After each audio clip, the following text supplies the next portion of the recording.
Now, another person that I've been following for quite a long time is Arnar from Karolina Fund. We actually shared an office on Lækjagata a few years ago, and they've been doing some awesome stuff, and he's been working a lot with analytics and some really cool stuff associated with crowdfunding. So I just want to ask Arnar to come up here and talk a little bit. Hi. So, is most of you working for Menika, perhaps? Or no? Okay. Haukur, sorry, not yet. Not yet. Okay. So this is what this is about. Haukur asked me to come and talk about using data, personal data or otherwise. And I was a little bit, oh shit, because I'm just beginning to learn about these things. And here I am in the middle of the most data-driven company in Iceland to tell you about data. So I thought this is going to be about telling you what we think we should be doing, and maybe some of you telling us how wrong we are. So this is your chance to influence a disaster or a great step for us. We run a crowdfunding company platform in Iceland, Karolina Fund. It started out as a part-time thing for most of us. We're a small company, 2 people on the payroll. Until recently, we have got more people now. It's like a synthesis of our passions. For most of Karolina Fund's time, I've been working in filmmaking as well as programming it. Ingi, my partner, has been managing the art festival of Reykjavik and managing that company as well. Now it's pretty full-time for us, but we're still a fairly small company. I don't want to be too meager. I think that we have done a pretty good job, principally because we are so connected to the environment that we are serving. So I think as far as introducing crowdfunding in Iceland, we've done okay. There's around 1 in every 10 adults that have used Karolina Fund to support 1 or more projects of the population of Iceland. A really big percentage of the projects that go on our platform actually reach their funding goal. And our focus right now is a little bit around that in terms of data. We changed our focus completely almost a year ago when we started becoming a service provider for platforms internationally. So we're still running karolinafund.com, where Icelandic creative people are funding their projects, but now we're principally helping develop crowdfunding and crowdsourcing around the world. So we launched our first platform in cooperation with Slovenian guys exactly 12 months ago, and since then we've been part of launching 8 platforms, everything from tiny startups to the biggest reward-based platform in the Nordic countries, and the latest platform we're doing is for the Ministry of the Prime Ministry of Finland, where they are making a they are creating a platform to promote experimentation in Finland, kind of using the paradigms of crowdfunding and crowdsourcing to bring people into the decision-making process, supporting innovation, etc. So this is what we're doing. It's growing fast, and we're creating all these platforms, providing the technology for these platforms to become reality. We decided that this was not enough. We wanted to ask the question, what is the most complicated thing about crowdfunding, and then we want to solve that problem. And creating the software, I'm the programmer, and I maybe shouldn't do that, but creating the software as such, connecting it to the payment gateways, having a content management system for the projects, etc. It's not a huge challenge in itself. The real complication is, how do you make people successful that are raising money on your platform? And we are really good at that. I think I can tell you we are really good at that because we meet with them, we call them when they're doing badly. We share them on our own Facebook feed. We get pretty involved.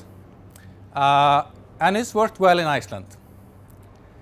The difficulty happened when we started to support all these other platforms. Ingi, my partner, we sent him over to Slovenia, doing the workshops, meeting people in coffee houses, having drinks with people, training them, telling them how to do crowdfunding. And it was very quickly apparent that, Ingi is great. He's really good at what he's doing, but we can't copy-paste him. Or can we? So from that point on, it came the challenge to curate campaigns and those who want to fund their idea or passion online without having a great person like Ingi involved, at least on a case-by-case basis. So, but when we scale, we have to tackle it in completely differently. So here's when, this is going to be embarrassing because I'm probably doing it all wrong, but that's where you come in, hopefully. We started, stopped being Karolina Fund, it became Karolina Engine. So we're providing that engine to all these platforms, and at the same time, our kind of biggest project is working on that Karolina Intelligence project, which is the business intelligence tool for the crowdfunding and sourcing industry. And this is supposed to be a computer, a machine, a robot Ingi, basically, for the campaign makers. So what we're doing is we're frantically discovering all the data that we can find about the interactions that people have with crowdfunding campaigns, collecting it into a very simple SQL database, data warehouse. And then we're working with some people who are slightly cleverer than me, hopefully, in exploring neural network, machine learning, etc., buzzword algorithms to work with that data. So the most obvious kind of data we have is the stuff that's in our databases, our SQL databases. We can access the social networks about how people are sharing the campaigns. We can access our own web analytics, Google Analytics. It's surprising how much data we can derive. So we don't ask people their gender, but it turns out there's a database with 2 million names in it that says what gender it is. So we know if you're male or female. We don't know if you're any of the other genders that exist, but it's close enough for us. We're analyzing the content, the tone of the campaigns, both using those semantic kind of tools that exist to analyze the tone automatically, but we're also working with a university in Norway where they have students that get paid to open up crowdfunding campaigns and give us their emotional reactions to them. They're like blind campaigns, so they don't know where they went. And we're collecting all that data from their responses into the data warehouse. And lastly, we're also using surveys to collect this as well. So I guess the third thing is carefully moving into A/B testing with the campaigns. There's this thing, A/B testing, meaning you show somebody two versions of the same thing and you measure what impact it has a given variation. Obviously, we have to be rather careful for this because, how much we hate it when we see different results in the airlines booking system. You feel being tricked. So, but maybe showing you one variation of, a description of a campaign, and it's in first person, and another more impersonal description, and analyzing the results of that. So what we're trying to do is being from the creative community, having done crowdfunding for many years, we've developed our personal knowledge about what works in crowdfunding. We have all kinds of things that we tell people. We tell them that, for instance, that your tone should be personal, that you should be addressing people directly. We tell them that the rewards that they give to their supporters, that there is this one reward that most people will go for, which is like the cheapest way to get the main product that you are creating, and that you should price that a little bit higher because that's going to be, optimal for raising money. We also tell them, the way they should structure the language around their Facebook campaigning, for instance.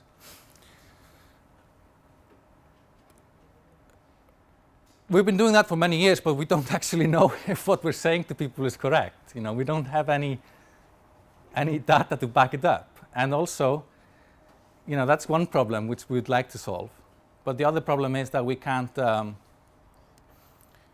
communicate that in that sort of over a cup of coffee way to scale. So what we're trying to do is we're trying to give people to profile the campaign that you're making and give you some really specific and exact instructions about how to optimize your funding process. So for instance, you can tell people Facebook matters in crowdfunding. You need to tell all your friends on Facebook. But we want to tell them that for instance, for medium-sized music campaigns, for every 100 euros that you want to raise, you need to get 29 clicks from Facebook. And for 29 clicks on Facebook, you need to do 9 shares, for instance. In fact, we'd like to email everybody who supported the campaign and say, if each one of you shares this on Facebook, statistics say this will work.